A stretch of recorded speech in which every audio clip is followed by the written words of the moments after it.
19장부터 이제 27장까지를 지금 이제 짧은 시간에 다 끝내야죠. 아주 핵심되는 부분, 우리가 이제 그것을 알아야 내기남을 이해할 수 있다. 이런 부분만 지금 이제 중점적으로 이야기하겠습니다. 이제 19장은 참 중요한 말이죠. 우리가 19장, 내기를 볼 때, 내기 중에서 우리가 이제 잘 알고 있는 두 성경 구절이 있어요. 그 성경 구절은 어떤 것인가? 첫째는 내가 거룩하니 너희도 거룩할지다. 이것이 이제 11장 45절에 나오죠. 내가 거룩하니 너희도 거룩하다. 이것이 또 어디서 나오냐면 19장 2절에 나와요. 이것이 내기에서 우리가 잘 알려진 성경 구절입니다. 또 내기에서 우리가 잘 알려진 성경 구절은 19장 18절입니다. 19장 18절이 어떤 내용인가? 내 원수를 갚지 말며 동포를 원망하지 말며 내 이웃 사랑하기를 내 자신과 같이 사랑하라. 나는 여호와니라. 이 말은 예수님이 친히 인용해서 말씀했던 거죠. 내 이웃을 사랑하라. 그것이 이제 내기를 통해서 우리가 이제 잘 아는 두 가지 성경 구절인데 이것이 19장에 둘 다 나오고 있습니다. 근데 19장은 실제로요, 어떤 딱 한 가지를 이야기할 수 있는 이 주제가 아니고 여러 가지를 지금 이제 다양하게 기록하고 있는데 여기서 19장에서 우리가 기억할 것은 아까 이야기한 것처럼 내가 거룩하니 너희도 거룩할지다. 또는 내 이웃을 내 몸같이 사랑하라. 이 두 가지概念입니다. 1절부터 8절까지는 사회윤리의 기본이 되는 부모 공경에 대해서 이야기를 합니다. 우리가 부모 공경은 10계명에서 몇 번째 계명이에요? 몇 번째 계명? 그죠? 이렇게 물어보면 딱 맥혀요. 몇 번째? 5번째. 그러면 내 부모를 공경하라. 이거 10계명의 5번째 계명인데 10계명은 어떻게 구성되냐면 앞부분은 하나님에 대한 관계죠. 뒷부분은 사랑과 관계인데 그 중간에 그 가운데 뭐가 있냐면 내 부모를 공경하는 말이 있어요. 그럼 내 부모를 공경하는 말은 하나님과 관계도 될 뿐만 아니라 사랑과 관계도 된다는 말이에요. 그렇죠?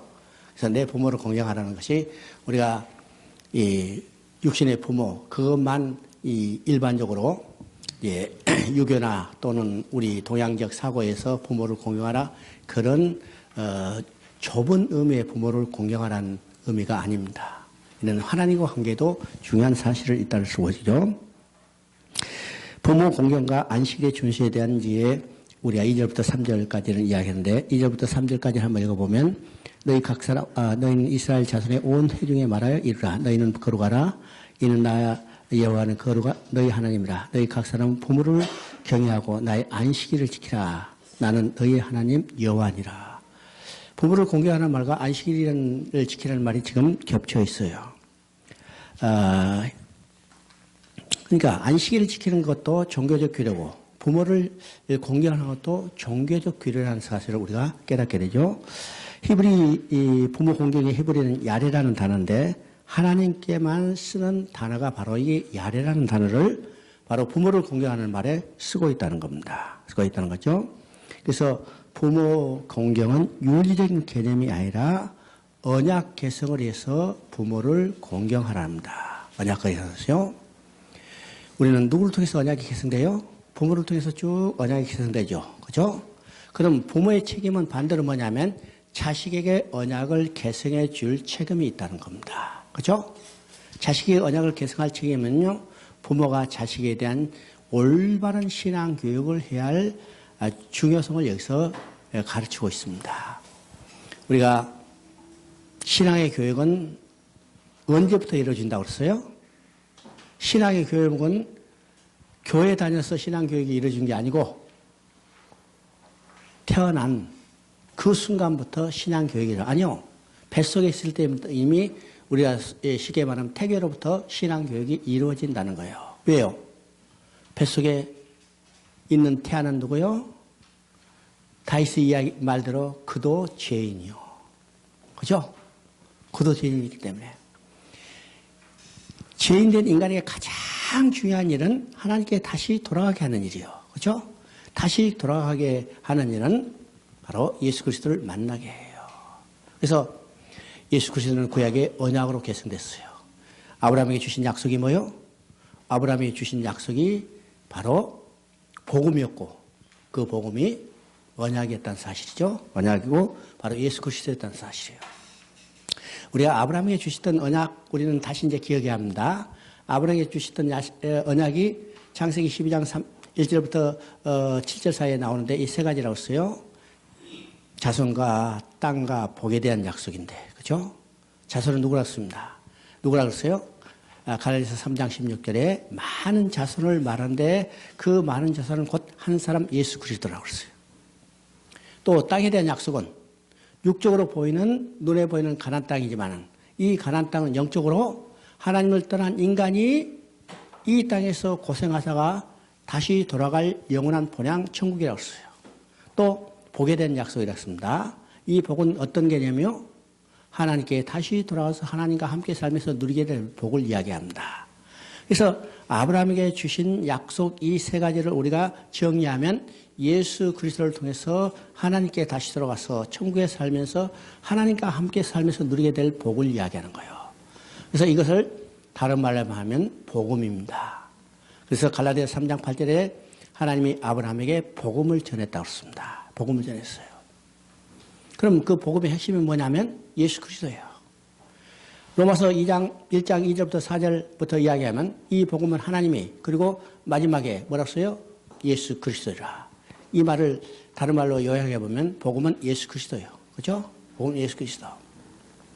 그러면 우리의 신앙교육의 핵심은 뭐냐면 예수 그리스도를 확실히 만나고 알게 하고 믿게 하는 겁니다. 이게 신앙교육이에요. 오늘 신앙교육하면 어떤 다른 방법적인 것에 치중하는데 신앙교육의 핵심은 오직 그리스도라는 사실을 우리가 깨닫고 우리는 어떻게 해요? 태중에서부터 이 그리스도를 올바로 교육해 줘야 해요. 이게 누구의 책임이냐?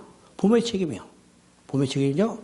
그래서 부모는 하나님과 관계, 자식과 관계, 인간의 관계에 그 중심에 서 있다는 사실을 깨닫게 되죠. 부모를 공경하라는 것은 이건 윤리적인 개념이 아니라 언약 계승의 관점에서 우리가 볼 수 있습니다.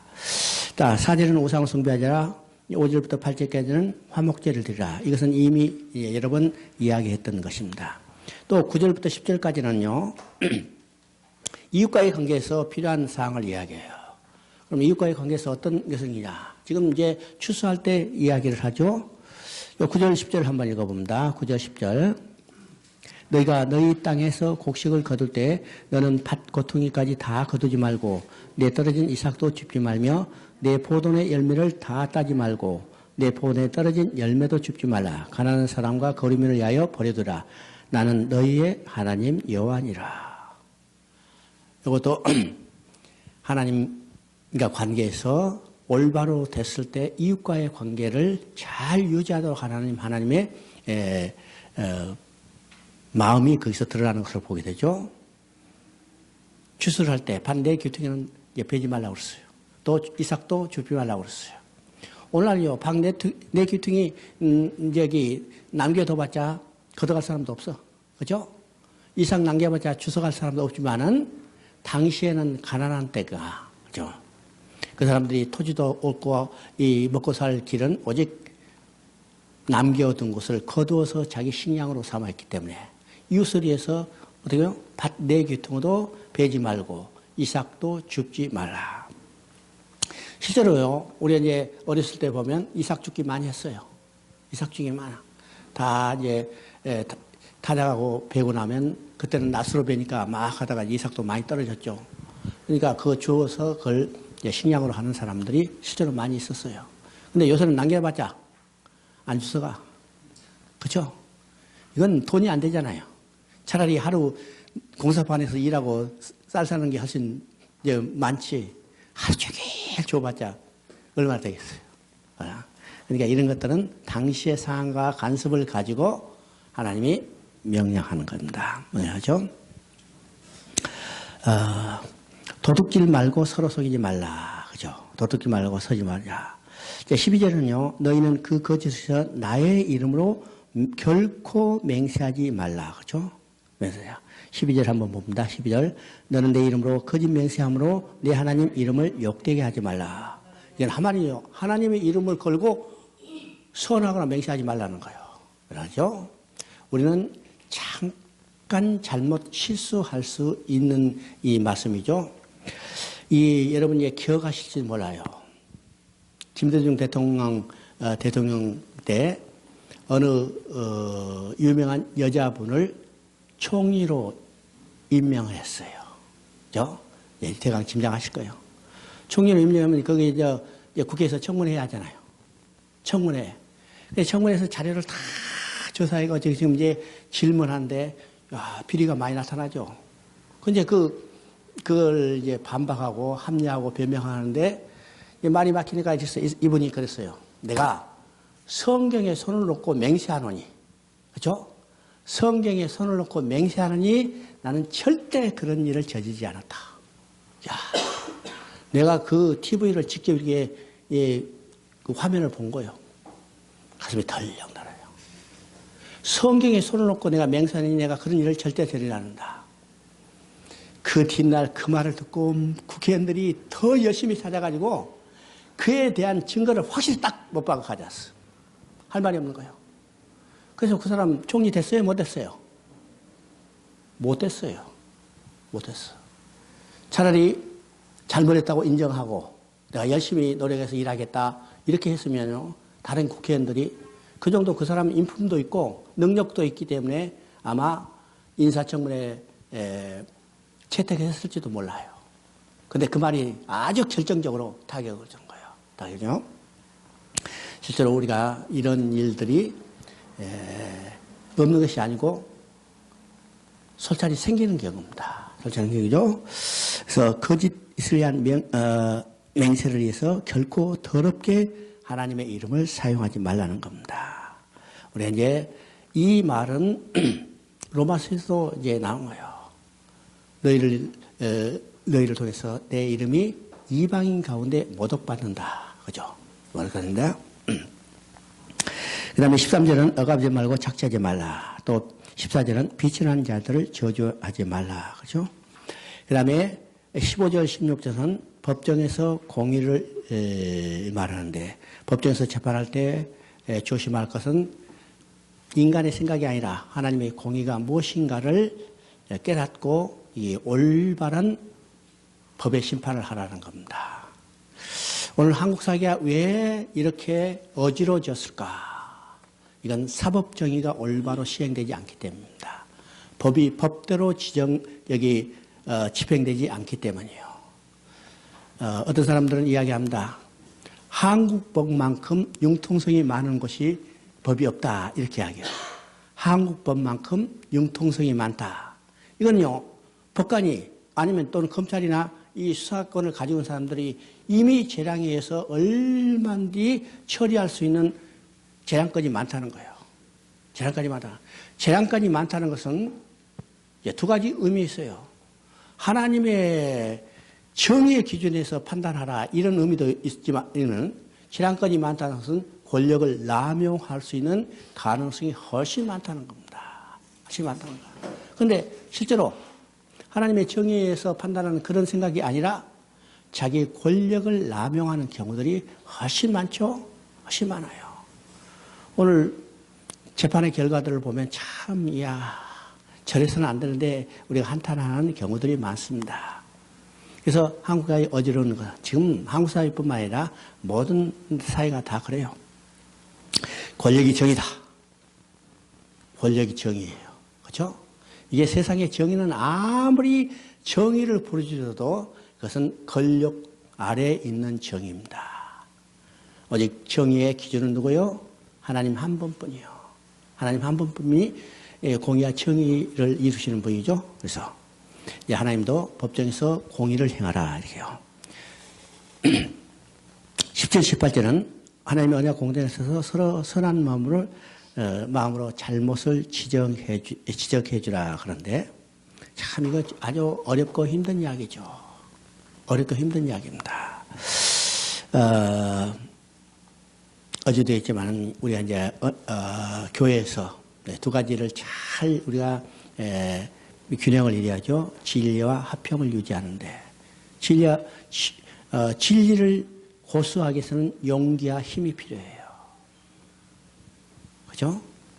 그리고 그것에 대한 반대로 핍박을 받을 각오도 해야 해요. 그죠? 비난도 받을 각오도 해야 해요. 오늘 이 교회에서 진리를 고수하기 위한 권징이 사라진 지 오래기 때문에 이것도 실제로 혼자 힘으로 유지하기가 참 힘들죠. 그런데 언약 공동체에서 그 공동체의 오랜 지속을 위해서는 이 진리가 유지돼야 하고 또 진리를 유지하다 보면 화평이 깨질 수 있으니까 이 화평도 잘 조화를 이루어야 합니다. 이것이 이제 중요한 것은요, 이 교회 지도자들이에요. 지도자들이 자기 의지를 가지고 처음부터 이것을 잘 균형을 이루면 그 교회가 잘 하는데 지도자들이 참 아무 생각도 없이 그냥 흘러가는 대로 한다면 교회가 좀 혼란스러워요. 혼란스러워. 오늘날 교회는 바로 이제 이런 문제가 또 있습니다. 성도 한 사람 떠나는 것이 아까워서 잘못해도 가만히 있어요. 이것이 오늘 교회 권징이 사라진 가장 근본적인 원인입니다. 숫자에 연연하죠. 숫자에 연연해. 숫자예요. 교회는 숫자가 중요한 게 아니라 진리의 고수가 중요하다는 사실을 우리가 볼 때 이 말씀도 우리가 기억해야 돼야 합니다. 우리 한번 생각해 보십시오. 17절, 18절 한번 봅니다. 너는 내 형제를 마음으로 미워하지 말고 내 이웃을 반드시 견책하라. 여기서 견책하라고 그랬어. 견책하라. 그러면 내가 그에 대하여 죄를 담당하지 아니하리라. 원수를 갚지 말며 동포를 원망하지 말며 내 이웃을 사랑하기를 내 자신과 같이 사랑하라. 나는 여호와니라. 그죠? 이 견책하라 하는데 오늘 교회 견책하기 정말 힘들죠. 견책하기 쉬워요, 어려워요? 정말 어렵습니다. 어려워. 그래서 오늘날 우리가 할 수 있는 일은 견책하는 것은 정말 어렵고 그를 위해서 기도하는 방법밖에 없어요. 실제로. 실제로. 누가 지금 이제 여기 있죠. 원수를 갚지 말고 하나님의 엄수를 하나님께 다 맡기는 방법밖에 없습니다. 없어요. 자, 18절에 원수를 갚지 말며, 그죠? 원수를 갚지 말며 동포를 원망하지 말며, 그죠? 원수를 갚지 말라는 것은 복수하지 말라는 거예요. 복수는 형제를 마음으로 미워하고 문제가 있을 때 풀지 않고 마음에 미움을 지속적으로 가지고 있고 가지고 있는 자가 되는 필연적인 결과가 복수입니다. 복수요. 그래서 성경은 복수하는 일을 하나님의 일이라고 이야기하고 있습니다. 복수하는 것은 내게 받을까, 원수 갚는 것은 내게 받기라 이렇게 이야기하죠. 그래서 우리가 원수를 갚으라고 서로 복수하면 이 복수가 어떻게 돼요? 악순환으로 변해요. 악순환으로 변해가지고 복수하면 또 복수당하고 복수하면 또 복수하고 지금 오늘 정치판이에요. 정치 보복이라는 게 계속 악순환이 반복되죠. 이게 반복됩니다. 그래서 원수는 갚는 것은 하나님께 맡기라고 그랬어요. 그죠? 그렇죠? 그 다음에 동포를 원망하지 말며 했습니다. 동포는 구속받은 언약의 공동체를 말합니다. 언약의 공동체는 바로 동료들을 말한 거죠. 그것이 바로 동포를 이야기합니다. 그래서 동포를 미워하지 말라, 원망하지 말라. 동포는 하나님의 용서를 체험한 자들입니다.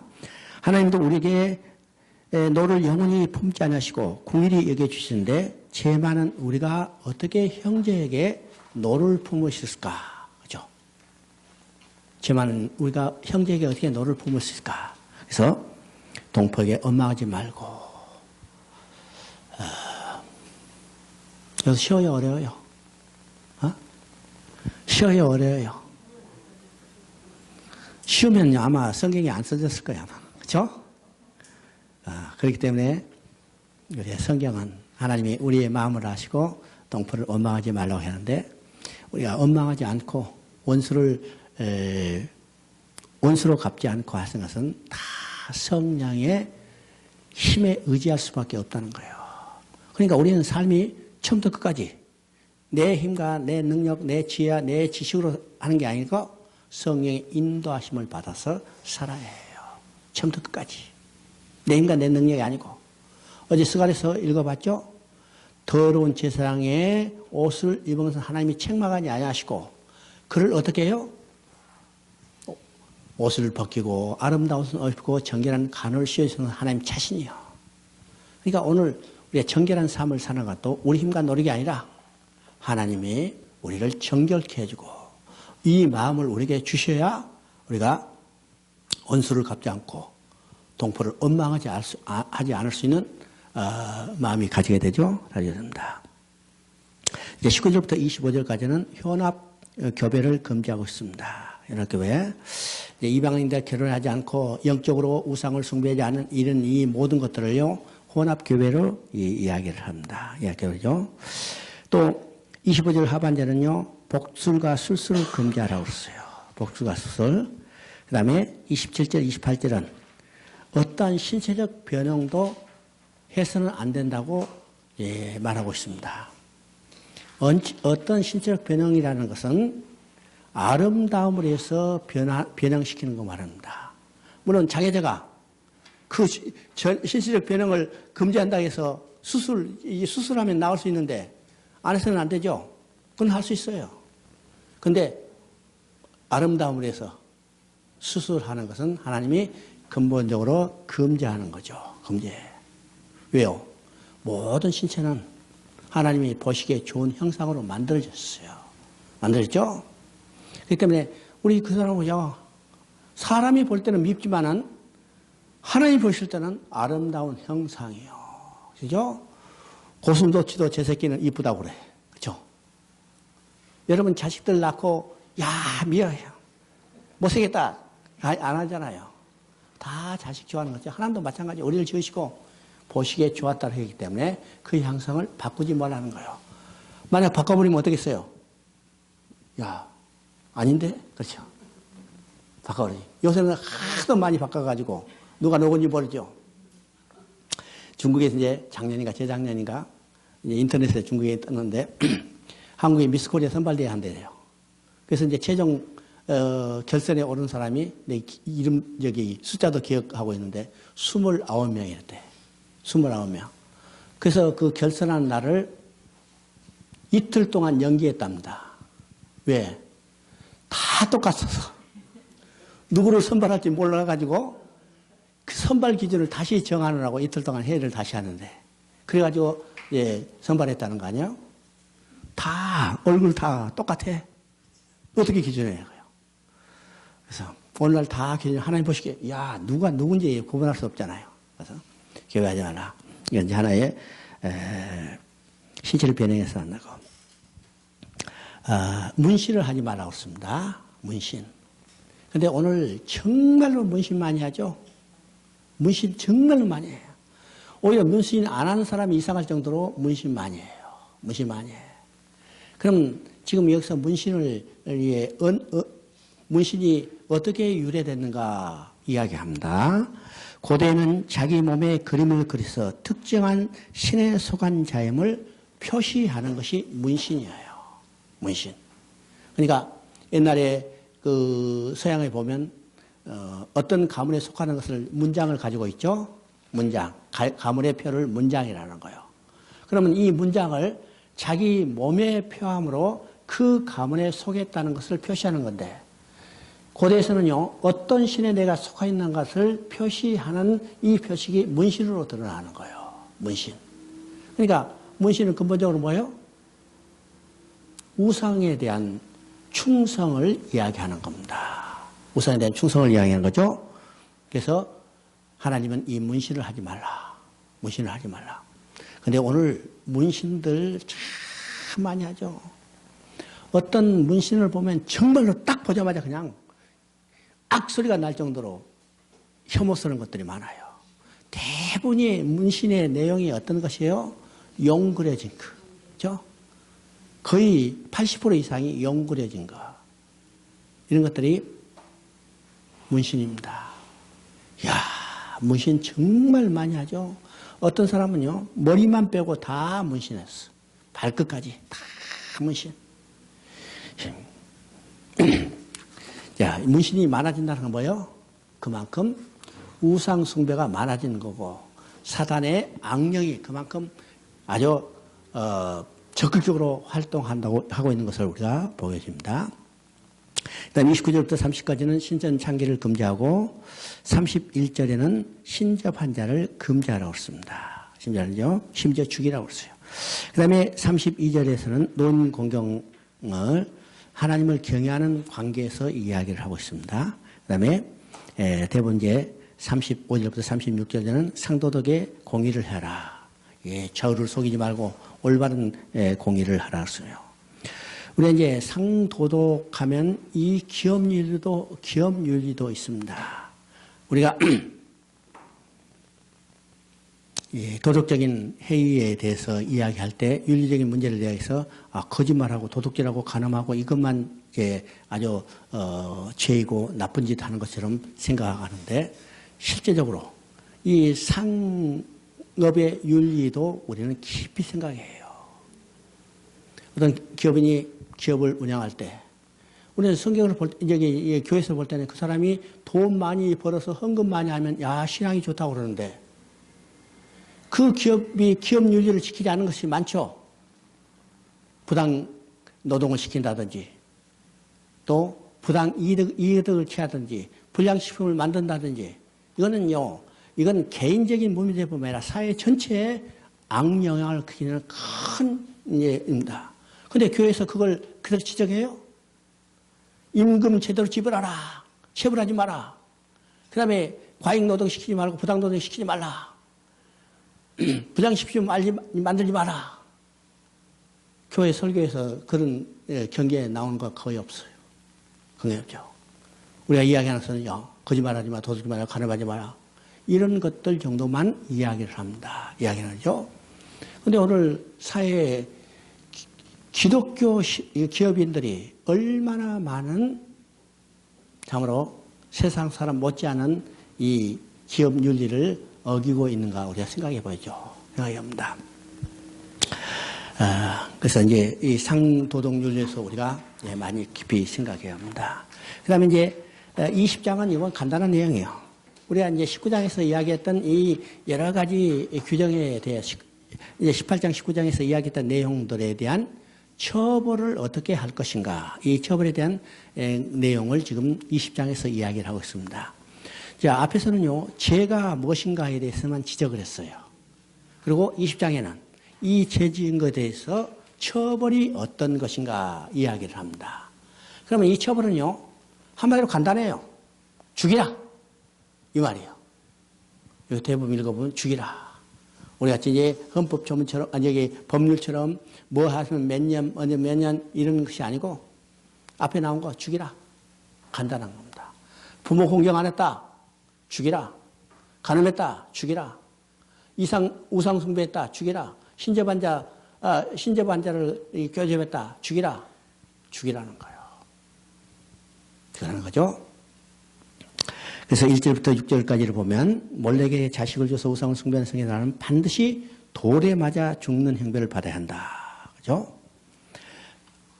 뒤에 내용도 이제 대강 다 그런 내용입니다. 9절에도 저주하다는 말이 나오는데 이건 저주한다는 것은 죽음을 의미해요. 10절부터 20절까지는 18장에서 다뤘던 이 간음의 성적 범죄에 대해서 이야기하는데 죽임을 당한 것, 그 백성에서 끊어지는 것, 이런 것들을 다 이제 죽음을 이야기합니다. 죽음을 위하여. 20장에서 열거되는 가장 두드러진 악행은 음란입니다. 음란. 우리가 이제 18장에도 이미 이 근친상간에 중점적으로 이야기하면서 음란한 행위에 대해서 이야기했죠. 그래서 20장에서 바로 이 음란한 악행에 대해서 악행인데요. 이건 육체적인 음란뿐만 아니라 영적인 음란에도 이야기를 하고 있다는 사실입니다. 그럼 영적인 음란은 어떤 것일까? 바로 우상숭배예요. 우상숭배. 이스라엘 백성은 이 우상숭배의 제약에 물들 가능성이 아주 풍부하게 가졌죠. 왜냐? 그들이 살았던 애굽의 문화는 우상숭배의 문화였고 그들이 들어간 가나안 땅의 문화도 어떤 문화인가? 바로 우상숭배의 문화예요. 그러니까 하나님은 이 우상숭배에 대해서 이 음란, 간음의 죄를 이 우상숭배, 음란의 죄로 비유해서 이야기를 하고 있습니다. 우리 이제 기독교 신앙, 여호와 신앙과 이방 신앙, 이방 종교 신앙이 어떻게 다를까? 우리가 예형적으로 그건 이미 이야기했어요. 우상을 숭배하는 이방 종교의 대부분의 신은 그들이 여성신을 이제 많이 드러내고 여성신과를 통해서 성적 교접을 유도하는 이런 행위들이 많이 있습니다. 알겠죠? 그래서 이제 여러분이 여기 이방 종교들의 이게 제의를 보세요. 제의를 보면 어떤 제의예요? 어떤 제의? 대부분이 성적인 교접을 유도하는 제의입니다. 제의요. 우리가 대표적인 거 보세요. 브라질에 가면 삼바춤, 카니발리오 세계 축제죠. 세계 축제. 그 세계 축제 카니발 축제는 이건 이방신의 제사를 드리는 제에서 연유됐어요. 오늘 하나의 문화로 자리 잡았는데 그 삼바춤 축제를 보세요. 어떻게 해요? 어떻게?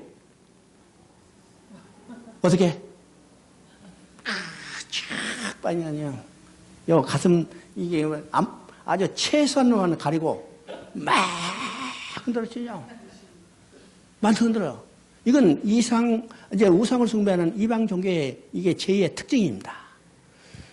아주 현란한 음악과 아주 비트가 강한 음악을 통해서 사람을 흥분시키고 막 여자가 이 성적인 유혹을 요구하는 그런 자가하는 춤을 춤으로 아주 사람들을 흥분시켜서 당시에 바알 섬기는 종교 같은 것은 신전 거기서 바로 성행위가 이루어지도록 했어요. 성행위가 이루어져. 저는 가보진 않았지만 저 힌두교 인도의 힌두교 서원이나 저 네팔의 불교 사원에 가면 거기에 벽화들이고 다 이 부조들이 뭘가 그리냐면 성적 행위를 묘사하는 그림들로 꽉 차 있다고 그래요. 가보신 분 있어요? 한번 가보세요. 가까우신 분들 한번 가보시고.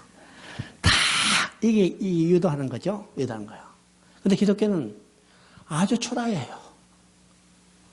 이방신의 성전은 정말 웅장하고 거대하고 거기서 뭐 이 죄를 들 때 성적 행위를 이제 유도해서 사람을 흥분시키고 하는 행위들이 이제 거기서 이루어지지만은 기독교 유대가 어떻게 하나님의 신을 섬기는 종교는 어떤 것인가? 성전도 아주 초라해요. 여러분 이스라엘 백성이 지었던 성전에 모세가 지었던 성전을 보면 정말로 초라하죠. 이 건물 반밖에 안 돼요. 그 크기가 50m, 20m, 그죠? 50m, 25m 그 성전에 사람이 보기에는 볼품이 없지만 그곳에는 정말 두려움과 경외하는 마음으로 예배를 드려야 해요. 왜요? 조금만 실수했다는 죽음이죠. 조금만 실수나. 이것이 기독교 예배와 이방 종교의 예배가 다른 것을 우리가 보게 됩니다. 21장은요, 제사장에 대한 규례입니다. 21장 제사장 규례.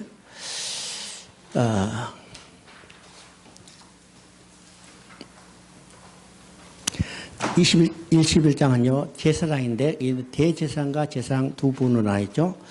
1절부터 9절까지는 제사장이 하신 말씀이고, 10절부터 15절까지는 대제사장이 하신 말씀이고, 그 다음에 16절부터 24절까지는 그 자손들에게 하신 말씀입니다. 그렇죠? 그러니까 21장 전체는 뭐냐?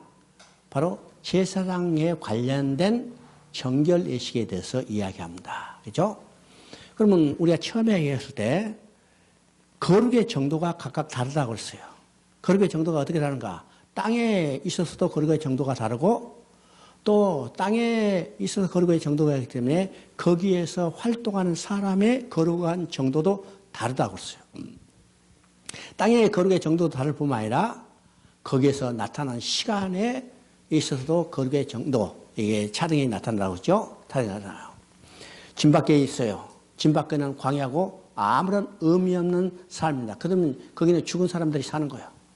그러면 그 안으로 들어오면 이스라엘의 진이요. 이스라엘의 진은 하나님의 부르심 받은 자, 언약의 백성이죠. 그리고 그 안으로는 이제 하나님이 특별히 부름을 받은 레인이 성막과 이스라엘 진 사이의 완충지대로 정리하고 있어요. 그리고 레인 안으로 들어가면 뭐가 있어요? 하나님이 계시는 거룩한 성전이 있죠. 성전이 있어요. 그러니까 땅의 위치에서도 거룩의 정도가 달라요. 다르죠? 그러면 거기에 사는 사람들에서도 거룩의 정도가 다르죠. 이방인, 그 다음에 하나님의 택한 부름을 받은 이스라엘, 그 다음에 그 중에서도 하나님이 특별히 하나님의 장자로 삼았던 레인 중에서도 하나님이 특별히 부르는 아론의 후손의 제사장, 아론의 후손 가운데도 하나님이 기름 부어 세우신 대제사장의 위치가 달라요. 다르죠? 이 거룩의 정도가 달라. 그래서 21장은 이 제사장이 대한 규례인데 이 제사장의 이제 거룩의 정도가 다르죠. 거룩의 정도.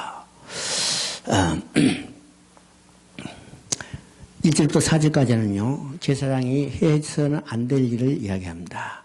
이 제사장은 죽은 자를 만지면 안 됩니다. 장례를 치르기 위해서 죽은 자의 몸을 만지는 것은 허용됐으나, 그러나 가장 가까운 살부친 그의 부모나 시집을 가지 않은 처녀인 자기 누이가 죽은 경우를 제외하고는 제사장은 어떤 경우로 죽은 사람을 만져서는 안 됩니다. 죽었다는 것은 뭐예요? 하나님께로부터 떠났다는 거예요. 그래서 그 시체를 만지면 그도 부정하게 되죠. 그래서 죽은 사람의 시체를 제사장은 만지지 못하게 했어요. 대신 자기 부모나 자기가 돌봐야 할, 그죠? 제사장으로서 돌봐야 할 시집가지 않는 누이의 경우에는 만질 수 있었습니다.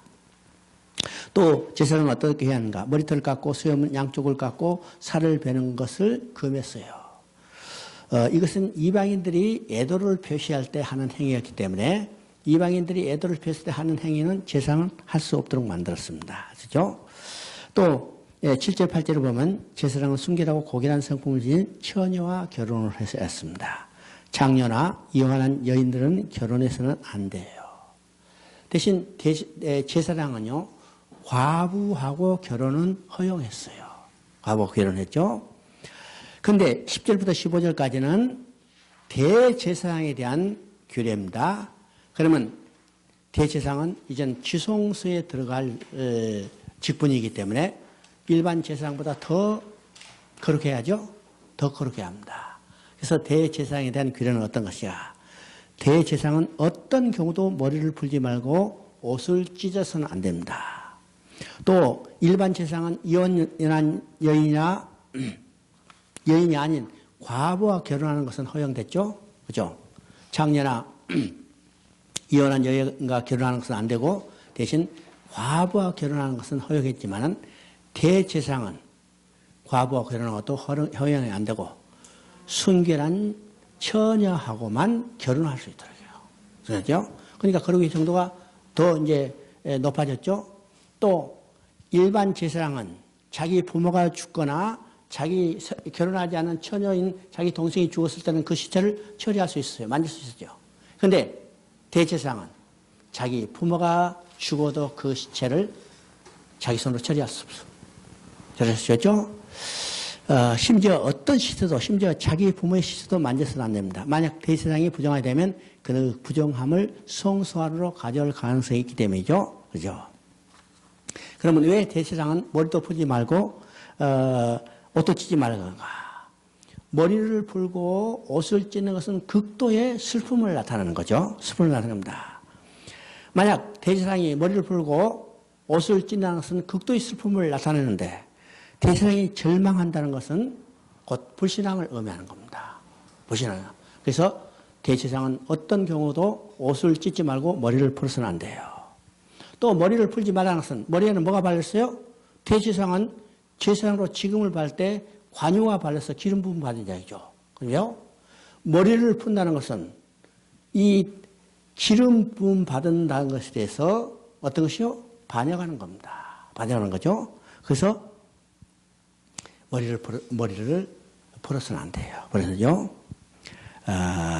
하나님의 중보자로 세움을 받은 대제사장이 머리를 풀거나 옷을 찢은 경우는 백성들은 누구를 의지하겠어요? 아무도 의지할 사람이 없죠. 대제사장이 머리를 풀고 옷을 찢고 그리스도를 예표하는 이 기름 부음 받은 것을 거부하는 건 아니요. 그죠? 또 머리를 풀고 옷을 찢는 것은 극도의 슬픔을 나타내는데 대제사장이 극도한 슬픔을 나타내면 그것을 의지하고 중보자를 의지하는 백성들은 갈 데가 없잖아요. 갈 데가 없어. 그래서 대제사장 어떤 경우도 머리를 풀거나 옷을 찢어서는 안 된다. 그죠? 옷을 찢어. 대제사장은요, 부모의 시체를 만져서도 안 되고 장례에도 절대로 참여할 수 없습니다. 참 대제사장 되는 게 참 힘들죠. 왜냐하면 제사장의 직무는 다른 사람이 수행할 수 있어요. 그렇죠? 왜요? 제사장은 여럿이요. 제사장은 여럿이기 때문에 이 사람이 시체를 만져서 부정하게 됐다면 다른 사람이 대신하면 돼요. 근데 대제사장은 딱 한 사람이기 때문에 그 사람이 부정하게 되면 그 대제사장의 역할을 다른 사람이 할 수 없어요. 그래서 대제사장은 절대로 시체를 만져서는 안 돼요. 시체를 만져야죠. 이처럼 대제사장은 지성소에 홀로 들어가는 자요, 직접적으로 그리스도에 대한 예표입니다. 그래서 대제사장 예수 그리스도는 죽은 일반 시체를 절대로 만질 수 없지만은 예수님은 죽은 자의 시체에 관해 손을 댔어요. 왜 예수님은 죽은 자의 시체에 관해 손을 대고